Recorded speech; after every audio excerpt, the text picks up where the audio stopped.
함께 고백하겠습니다. 보는 눈이 달라지면 살리는 인생이 됩니다. 보는 눈이 달라지면 살리는 인생이 됩니다. 한 번 더 고백합니다. 보는 눈이 달라지면 살리는 인생이 됩니다. 보는 눈이 달라지면 살리는 인생이 됩니다. 10년도 훨씬 더 지난 광고긴 한데요. 현대카드 광고 중에 뭐 그런 내용이 있었어요. 브레이크 메이크 뭐 계속 그게 단어가 반복되는 광고였는데 뭐 브레이크 뭐 뻔한 생각을 부수고 뭐 새로운 생각을 만든다 뭐 그런 광고예요. 책을 보다가 다시 그 광고에 대한 소개를 제가 또 보고 문득 저는 그 단어가 다르게 와닿았어요. 브레이크 메이크. 그러니까 나는 부서졌다고 생각한 브레이크 상황에도 메이크, 하나님은 새로운 삶을 만들어 가시는구나, 그 마음이 드는 거예요. 그 유리 공예 중에 모자이크 기법이라는 게 있거든요. 그러니까 유리가 깨진 걸 다시 그대로 붙이면 더 아름다운 모습이 되는 거예요. 타일 같은 경우 그렇게 많이 하잖아요. 요즘에 타일 일부러 깨요.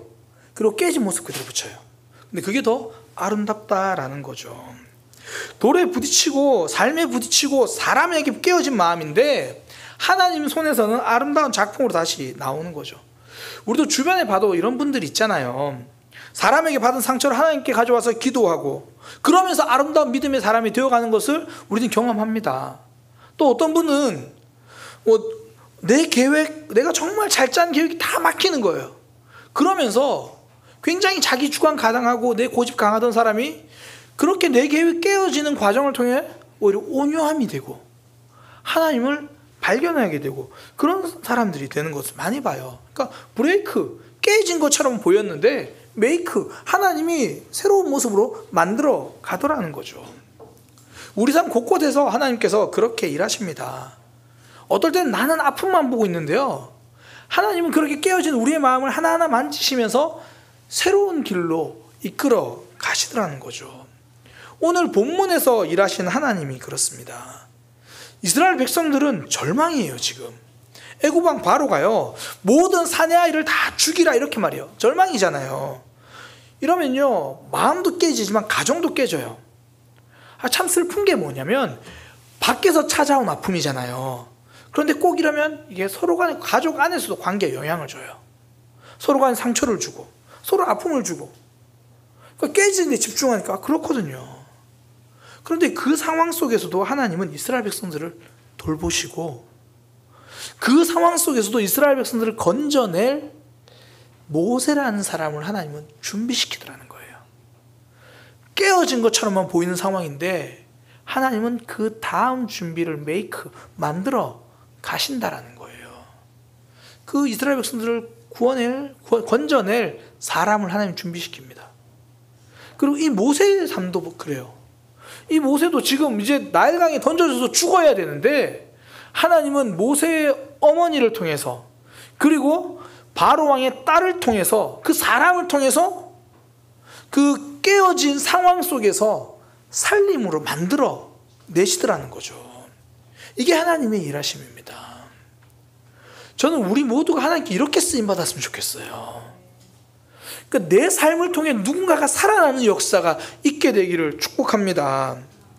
우리 주변에도 어쩌면 나 자신일 수도 있고요, 깨어진 인생들, 깨어진 마음이 있을 수 있잖아요. 그런데 그 깨어진 사람들이 우리 사랑의 교회 지체들을 만나면 마음이 회복되고 아름다운 모습으로 만들어지는 거예요. 우리 가족 중에도, 우리 교회 안에서도 내가 그 사람을 살리는 도구로 하나님께 쓰임받게 되기를 축복합니다. 어쩌면 딱 한두 번 스쳐 만난 사람인데 하나님은 그 사람을 우리를 통해서, 나를 통해서, 여러분들을 통해서 그 사람들을 살려내는 브레이크를 메이크로 만드는 도구로 저와 여러분이 쓰임받기를 축복합니다. 오늘 본문에 보니까 하나님이 그렇게 살리는 도구로 쓴 사람이 모세의 어머니고 애굽왕 바로의 딸인데요, 정말 재미있는 공통점은 다 보는 것, 눈을 통해서 먼저 일하셨다라는 거예요.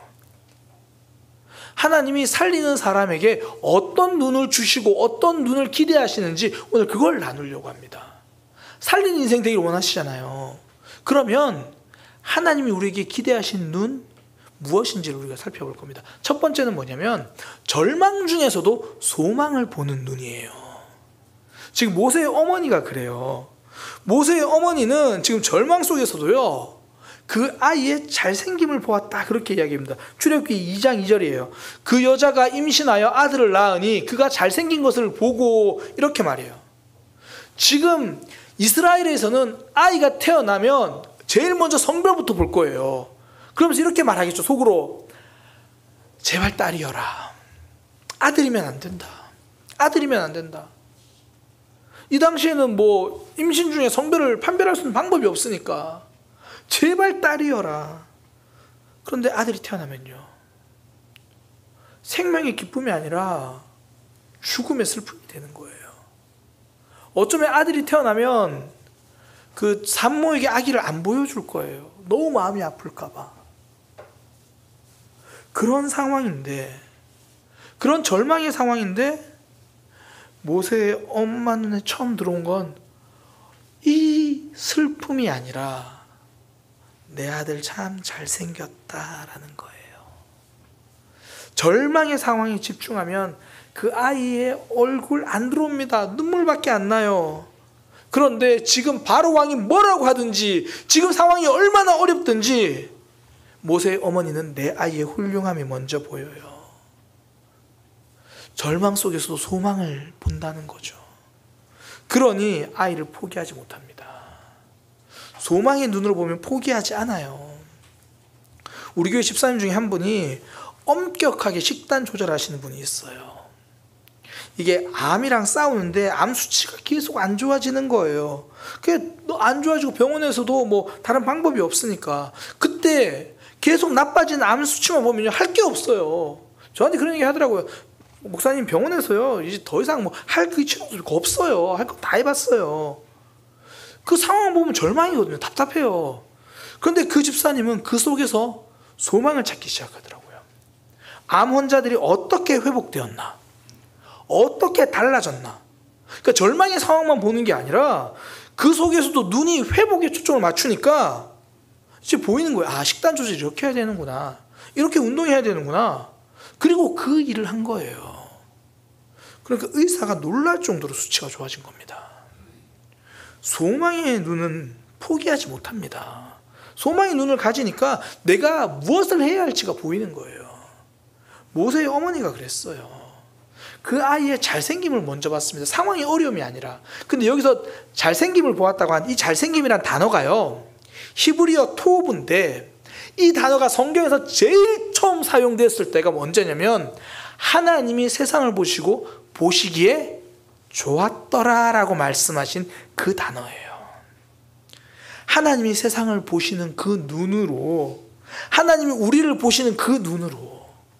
그러니까 절망의 상황 속에서도 하나님이 우리를 보시는 그 눈으로 보니까 포기할 수 없는 거죠. 절망 대신 소망을 보기 시작하니까 포기하겠습니까? 그러지 않죠. 그러니까 모세의 어머니가 그런 거예요.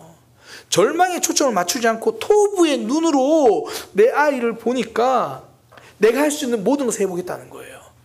그래서 석 달을 숨기잖아요. 그리고 성경은 더 이상 숨길 수 없게 되었다 그래요. 그럼 더 이상 숨길 수 없게 됐다는 이야기 무슨 말입니까? 내가 숨길 수 있을 때까지는 다 숨겨봤다는 거예요. 그럼 더 이상 이제 못 숨겨요. 어떻게 합니까? 아, 이제 나일강에 던져야겠다. 그렇게 할까요? 아니요. 토부를 봤는데요, 하나님이 이 아이를 어떻게 보시는지를 그 눈으로 봤는데 그냥 포기할까요? 그러지 않습니다. 좋다, 나일강에 던져야 되냐? 그렇다면 나는 우리 아이 나일강에 그냥 던지지 않겠다. 갈대 상자 만들어서 역청과 나무진으로 다 둘러치라고, 그것도 나일강에 갈대 사이에 잘 숨겨라도 놓겠다. 내가 할 수 있는 건 모든 건 하겠다는 거예요. 출애굽기 2장 3절에 더 숨길 수 없게 되매 그를 위하여 갈대 상자를 가져다가 역청과 나무진을 칠하고 아이를 거기에 담아 그냥 나일강에 떠내려보내지 않겠다. 갈대 사이에 두었다는 겁니다. 그리고 나서도 계속 관찰해요. 출애굽기 2장 4절, 그의 누이가 어떻게 되는지를 알려고 멀리 섰더니. 내가 할 수 있는 게 없으니까 그런 절망의 상황에서도 토부의 눈으로 그 아이를 본 게 있으니까 하나님을 기대하고 내가 할 수 있는 살리는 일을 시도하는 겁니다. 절망의 상황에서 토부의 눈으로 이 상황을 보기 시작하면 내가 할 수 있는 일을 찾게 됩니다. 내가 할 수 있는 살리는 일을 하게 되고, 하나님은 그 삶을 사용하셔서 그 한 영혼을 살리십니다. 어떤 분이 그런 이야기를 하시더라고요. 자녀의 신앙생활을 위해서 기도하는데 나를 구원해 주신 하나님이 생각이 났대요. 지금 제대로 신앙생활 안 하는 자녀를 보면 아픔이고 눈물인데 계속 부정적인 것만 초점을 맞춰 있었는데, 나를 찾아오신 하나님을 생각하니까, 하나님은 나를 그렇게 찾아오신 것처럼 우리 아이에게도 그렇게 찾아오시겠구나. 그러니 이제 나는 정말 기도하면 되겠구나. 그게 막연히 우리 아이 교회 나오기 위해서 그게 아니라 정말 간절하게, 정말 구체적으로 기도하면 되겠구나. 이게 토부의 눈이죠. 우리 하나님이 지금 우리 아이를 어떻게 보고 계실까? 그 하나님의 마음, 그 눈으로 보니까 내가 해야 할 일이 보이는 거예요. 내가 해야 할 기도가 보이는 겁니다. 어떤 모습으로 나아가야 할까? 토부의 눈으로 보면 그때부터 살리는 사람이 돼요. 그때부터 살리는 기도를 하는 겁니다. 바뀐 건 딱 하나예요. 눈이었어요. 우리가 흔히 하는 말, 시력보다 중요한 게 시각이다 이야기를 하잖아요. 이게 시력, 얼마나 꼼꼼하게 잘 보느냐, 상황을 잘 파악하느냐, 그것도 좋지만 절망은요, 꼼꼼하게 봐도 절망입니다. 아픔은 세밀하게 보면 눈물만 나요. 그때는 더 좋은 시력이 필요한 게 아니라 새로운 시각이 필요한 거예요. 그러니까 지금 상황이 얼마나 어려운가, 이걸 외면하자는 게 아니라 하나님은 이 상황을 어떻게 보고 계시나, 그 토부의 눈, 하나님은 지금 어디서 무엇을 하기를 원하시는가, 그걸로 보는 거예요.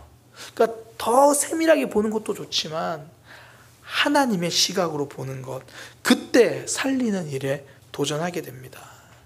성경에 보면 날 때부터 앞을 보지 못하던 사람이 나와요. 시력이 제로예요. 근데 그에게는 제대로 된 시각이 있었습니다. 예수님을 제대로 본 거예요. 앞을 보지 못하니까 할 수 있는 게 그걸밖에 없었거든요. 근데 우리 알잖아요. 앞을 보지 못하면 귀가 예민해지는 거. 구걸을 하는 동안 사람들의 소리가 들려요. 웅성웅성. 그러다 들리죠. 예수가 지나간다. 예수다. 나사렛 예수가 지나간다. 나사렛 예수라는 말을 듣고 그의 시각은요, 나사렛 사람 예수가 아니라 메시아 예수다라고 시각이 달라져요. 그게 마가복음 10장 47절입니다. 나사렛 예수시란 말을 듣고 소리질러 이르되 다윗의 자손 예수여 나를 불쌍히 여기소서. 귀에 들린 건 나사렛 예수예요. 그러나 그가 외친 건 다윗의 자손이에요. 다윗의 자손이라고 하는 말은 당신은 메시아입니다라는 고백입니다. 그들이, 이스라엘 백성들이 생각하는 메시아는 병든 자를 고치고 눈먼 자를 뜨게 하는 사람이에요. 그는 앞은, 시력은 제로예요. 앞을 보지 못해요. 그러나 시각은 메시아를 볼 수 있는 새로움이 있었습니다. 그러니 기도가 달라지잖아요. 나를 불쌍히 여기소서, 나를 고쳐주소서. 새로운 시각이 열리니 새로운 기도가 나와요. 절망한 한숨이 아니라 도전하는 기도가 나와요. 지금 내 상황을 보면 기도가 아니라 통곡밖에 안 나올 때가 있죠. 어떨 때는 믿음 생활 잘 못하고 있는 자녀를 생각하면 소망하는 기도보다 때로는 미안한 마음이 먼저 들어요. 부모는 참 그런 것 같아요. 우리 집사님들 보면, 저는 아직 부모가 아니라서 그런데 내가 보기엔 부모가 별로 잘못한 거 없는 것 같은데 항상 보면 내가 잘못해서 그런가 보다, 그런 생각이 먼저 드는 것 같아요. 근데 하나님이 원하시는 건 토부의 눈으로 보라는 거예요. 살린 토부의 눈, 하나님의 눈으로 봐야 그때 한탄이 아니라 살리는 기도가 나와요. 하나님이 저 아이를 어떻게 보고 계시나, 하나님 이 상황을 어떻게 보고 계시나, 그때 소망의 기도가 시작되는 거죠. 안 되는 절망을 보는 눈이 아니라 열어가시는 하나님의 일하심을 보는 소망의 눈. 사실 우리 예배가 그렇잖아요. 상황만 보면 예배 참석하기 힘든 상황이 얼마나 많아요. 일은 해야 되고 꼭 필요한 모임도 나가야 되고. 근데 하나님의 눈으로 보면 하나님이 지금 나를 기다리고 계시는구나, 하나님이 나를 지금 만나기를 원하시는구나. 그거 알면 나부터가 내가 살아나는 결정을 하게 되잖아요. 시작은 소망을 보는 눈, 토부의 눈, 거기부터 시작하는 거예요. 우리가 요즘 자주 하는 찬양 중에 비준비하신이라는 찬양이 있잖아요. 시편 147편 내용으로 한 건데 그 가사가 이렇게 돼요. 우리 주는 위대하며 능력이 많으시도다. 그의 지혜는 무궁하며 인자가 영원하도다. 상한 자들을 고치시며 상처를 싸매시도다. 별들의 수를 세시며 이름을 붙이셨도다. 전부 다 하나님이 행하신 거예요. 지금 상황이 얼마나 어려운가를 보는 게 아니라 하나님은 이 상황에서 뭘 하고 계시나 그거 보는 거예요. 그러니까 이렇게 고백하죠. 그가 구름으로 하늘을 덮으시고 비를 내려 주실 거다. 이제 우리 살려 주실 거다. 상황이 아무리 절망이라도 그것에만 초점을 맞추는 게 아니라 하나님은 이 상황을 어떻게 보시는지 그 토부의 눈으로 소망을 발견하고 보는 순간 내가 살림을 향해 해야 할 기도가 뭔지 깨닫게 되고 내가 살림을 위해 손 내밀어야 할 게 무엇인지 알게 되는 거죠. 요즘 나라가 어느 때보다 힘든 상황입니다. 절망이 맞아요. 그때 성도는 하나님을 보는 겁니다. 하나님을 볼 때 나라를 향해서도 살리는 기도가 나와요. 옛날부터 언제부턴가 우리나라 자꾸 헬조선 그러는데 이래서 안 되고 저래서 안 되고 하나님이 하시면 됩니다. 성도 그거 보는 거예요. 그러니 내가 살리는 사람이 되고 싶으면 절망의 상황에서도 소망의 눈을 뜨게 해달라고 하나님께 기도하시기 바랍니다. 그 하나님의 눈으로 볼 때 살리는 사람이 되는 거예요. 두 번째, 하나님은 어떤 눈을 쓰셨냐면 우는 이를 보고 긍휼히 여긴 눈. 하나님 그걸 통해서 사람을 살리셨어요. 지금 이제 모세의 집에는 아기의 집에는 비상이 걸렸어요. 숨길 때가 숨기다가 더 이상 숨길 수 없어가지고 갈대 상자 만들어가지고 어쨌든 갈대 사이에다가 잘 놔뒀어요. 집에다 못 두니까. 그래서 어떻게 되나 돌보려고 지켜보는데 하필 거기에 애굽 왕의 딸이 목욕을 하러 와요. 하고 많은 사람 중에 애굽 왕의 딸이요. 지금 사내아이가 태어나면 죽이라는 이야기를 한 사람이 애굽의 왕입니다. 근데 그 애굽 왕 딸이 하필 그 갈대 상자를 놔둔 곳으로 목욕을 하러 와요. 어떤 마음일까요? 제발 보지 마라. 제발 갈대 상자 있는 곳으로만 가지 마라. 어떻게든 간에 발견되지 마라. 그런데 애굽 왕의 딸이 그거 보고요. 그 갈대 상자를 가지고 오래요. 그리고 열었어요. 우리 영화면 그런 거 기대하잖아요. 딱 열었는데 그 상자는 빈 상자고 사실은 다른 갈대 상자. 우리 이거 기대하는데 현실은요. 열었는데 아기가 울고 있어요. 아기가 방긋 웃고 있어도 그 공주의 마음이 움직일까 말까인데 열었는데 아기가 울고 있어요. 그때 하나님의 역사가 일어납니다. 출애굽기 2장 6절 열고 그 아기를 보니 아기가 우는지라 그가 그를 불쌍히 여겨.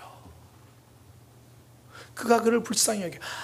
자기 아버지는 죽이라고 명령한 그 아기를 공주의 그 바로 왕의 딸은 불쌍히 여기는 마음을 가집니다. 그러니 살리는 결정을 하죠. 긍휼히 여기는 눈이 있어야 살리는 결정을 합니다. 요즘 시대는요, 긍휼이 사라져가는 시대예요. 아픔을 보고도 외면하는 시대고 아픔과 약함을 오히려 조롱하는 시대가 되어갑니다. 어느 때보다 불쌍히 여기는 마음이 절실한 때입니다. 제가 집에서 가끔 꺼내서 읽는 책이 있어요. 책 제목이 뭐냐면 사랑이 위독하다라는 거예요. 사랑이 위독하다. 전부 자기 자신만 향해 걸어가니까 사랑이 위독한 시대다. 그 책은 그렇게 이야기를 해요. 그러면서 시인 릴케라는 유명한 시인의 말을 인용하는데 이렇게 적어놨습니다. 자기를 위하여 이웃을 사랑하지 말라. 자기를 위해서 이웃을 사랑하지 말라. 그것은 사랑에 대한 모독이다. 언제부턴가 사랑도 내가 계산하고 나한테 유리한 방향으로 하려고 사람들이 그렇게 하고 있어요. 사랑의 가장 이제 아름다운 모습을 보여주는 것 중에 하나가 결혼식이잖아요. 근데 요즘은 결혼식이 축하하는 자리가 아니라 빚 갚는 자리가 되어가는 것 같아요. 얼마 했으니까 얼마 줘야 되고, 또 내가 얼마 했으니까 얼마 받을 거고. 실제로 인터넷에 올라오는 글 중에 요즘에는요, 하객들이 밥값이 얼마였는데 하객들이 얼마밖에 안 했더라, 이런 이야기가 있어요. 우리 어른들은 알잖아요. 옛날엔 그런 분위기 아니었잖아요. 한 면에 도와서 축하해주면 고마웠고, 가는 이유도 오직 축하하려는 마음이었고, 축하할 때 그냥 빈손으로 갈 수 없으니까 들고 갔는데, 이제는 계산이에요. 오히려 가는 사람들도 미리 계산해줘요. 그래, 우리가 축하하는 마음은 있지만 가족들 중에 대표로 2명만 가자. 밥값 많이 나올까봐. 다 계산이에요. 그 자체는 배려할 수 있는데, 상대방이 저 사람은 얼마 했어? 근데 식구 4명 왔어? 전부 계산이에요. 사랑이 사라져 버렸어요. 사랑이 위독한 시대, 불쌍히 여기는 마음이 절실한 시대. 그래서 하나님이 우리에게 하신 말씀, 로마서 12장 15절, 즐거워하는 자들과 함께 즐거워하고 우는 자들과 함께 울라. 울고 있는 사람을 보면서 안타까워하는 마음. 예전에 어떤 TV에선가 그런 내용을 봤어요. 평생 이제 속을 썩인 남편이에요. 근데 그 속을 썩인 남편이 이제 몸이 아픈 거예요. 근데 할머니가 그 병수발을 들어요. 그러면서 하는 말이 할머니가 한 말이 이거예요. 불쌍하잖아요. 불쌍하잖아요. 나한테 한 일을 생각하면 진짜 나 몰라라 해버리고 싶은데, 잘됐다 막 이렇게 말하고 싶은데 그러지 못한 이유가 불쌍하잖아요. 불쌍히 여기는 눈 때문이죠. 우는 이들을 긍휼히 여기는 눈 때문에 결국 살리는 결정을 하잖아요. 살리는 선택을 해요. 내 감정만 보면 그거 택도 없는 결정이고, 내 생각에만 집중하면 절대 하지 않을 선택인데, 그것보다 먼저 안타까운 마음에, 긍휼히 여기는 마음에 거기 집중하니까. 우는 이들을 긍휼히 여길 수 있는 눈, 하나님은 그 눈을 가진 이를 통해서 살리는 일을 만들어 가십니다. 복음을 어떤 사람들이 전합니까? 예수님을 모르고 있는 게 안쓰러운 것, 그 마음이 들 때 복음을 전하는 거예요. 그전에는 저 사람이 가진 게 대단해 보이고, 저 사람은 이렇게 많이 가졌는데 내가 어떻게 복음을 전해, 그러다가 저 사람이 집도 있고 차도 있고 돈도 많은데 저 사람에게 예수가 없잖아. 그게 안타까우고 긍휼할 때 손을 내밀고요, 그 손이 살리는 손이 되는 겁니다. 하나님이 왜 예수님을 이 땅에 보내셨습니까? 우리가 불쌍해서 그래요. 예수님을 떠난 우리가 살 방법이 없으니까. 우리가 먼저 회개하고 하나님 잘못했습니다, 그래서 받아주신 게 아니잖아요. 우리가 하나님을 떠나놓고도 전혀 잘못한 것 없는 것처럼 뻔뻔하게 살 때도 하나님은 그 인생들이 너무 긍휼하심으로 보니까 예수님을 보내주셨잖아요. 그 마음으로 우리를 살려주셨고, 그 마음으로 우리를 건져주신 거죠. 다윗은 이 하나님의 마음을 잘 알았어요. 그래서 시편 56편 8절에 이렇게 노래합니다. 나의 유리함, 방황이에요. 나의 방황함을 주님께서 아시니 나의 눈물을 주의 병에 담으소서. 내가 방황하는 것 아시고 내 눈물 다 보시는 하나님, 나를 인도해 주세요. 그러니까 다윗, 그가 기댈 건 나를 안타깝게 긍휼하게 보시는 하나님밖에 없는 거죠. 그리고 하나님이 다윗을 살려주시잖아요. 우리의 삶도 그래요. 우리가 기댈 건 나를 불쌍히 여겨주시는 하나님의 긍휼밖에 없습니다. 그리고 하나님은 우리도 그 눈을 가지기를 원하시는 거예요. 우는 이들을 보면서 긍휼히 여길 수 있는 눈, 우는 이들을 보면서 함께 울어주는 눈. 어쩌면 우리 가정에서 가장 필요한 눈일지도 모릅니다. 내 아내를 보면서, 내 남편을 보면서, 우리 부모님을 보면서, 자녀들을 보면서 왜 저러나라는 답답해서 우는 그 눈물 말고 안타까워서 우는 그 긍휼의 눈, 어쩌면 우리 가족 안에서 지금 가장 필요할지도 몰라요.